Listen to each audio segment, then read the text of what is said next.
Hello বন্ধুরা, তো আজ দুপুরে আমাদের চিকেনের রেসিপি হয়েছে। তো চিকেন রান্না হবে, এখানে চিকেন রাখা আছে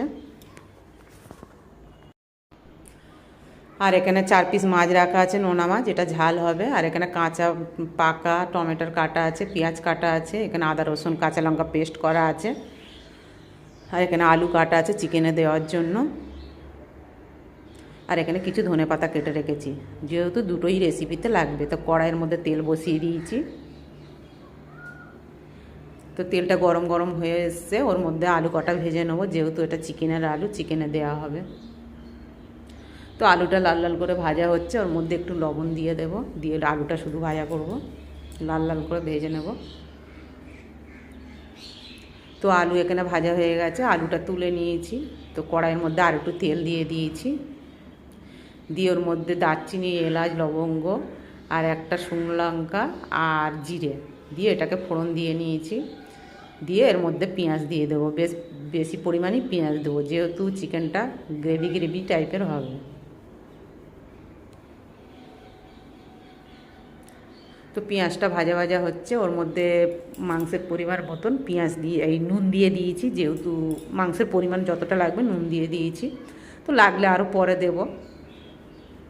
তো ভাজা ভাজা হয়ে গেছে, ওর মধ্যে আদা রসুন কাঁচা লঙ্কা পেস্টটা দিয়ে দিলাম, দিয়ে ভালো করে কষাতে হবে।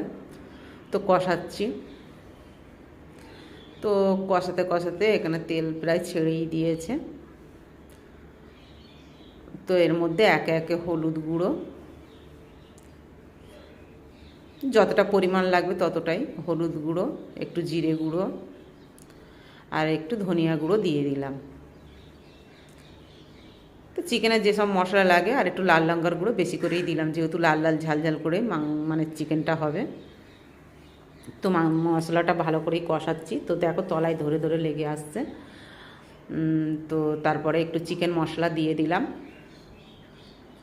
যেহেতু ওর খামের মধ্যে দিয়ে দেওয়া যাচ্ছে না বলে আমি ওইটা ধরেই দিয়ে দিলাম। দিয়ে এবারে তলায় ধরে লাগছে বলে টমেটোগুলো দিয়ে দিলাম, বেশ 2টো টমেটো দিয়েছি। তো এবারে একটু অল্প করে মশলা ধোয়া জল দিয়ে দিয়েছি, কারণ গ্রেভিটা তলায় ধরে ধরে লাগছে। তো এটা ভালো করে কষাতে হবে তার জন্য। তো কষানো হয়ে গেছে, ওর মধ্যে চিকেনের টুকরোগুলো দিয়ে দিলাম, যেহেতু এখানে চিকেনের ডানা আর 4-5 পিস লেগ, মানে 4-5 পিস মানে মাংস চিকেন মানে আছে, আর 2 পিস টেংরি ঠ্যাং যেটা বলতে বোঝায় ওটাই আছে। তো এটাই রান্না করব, যেহেতু আমার ছেলে ডানা পিস খায় না, তার জন্য চিকেনের টুকরোগুলো আলাদা করে আনা হয়েছে। তো এদিকের কড়াইয়ে ওই 4 পিস মাছটারে ঝাল ঝালটা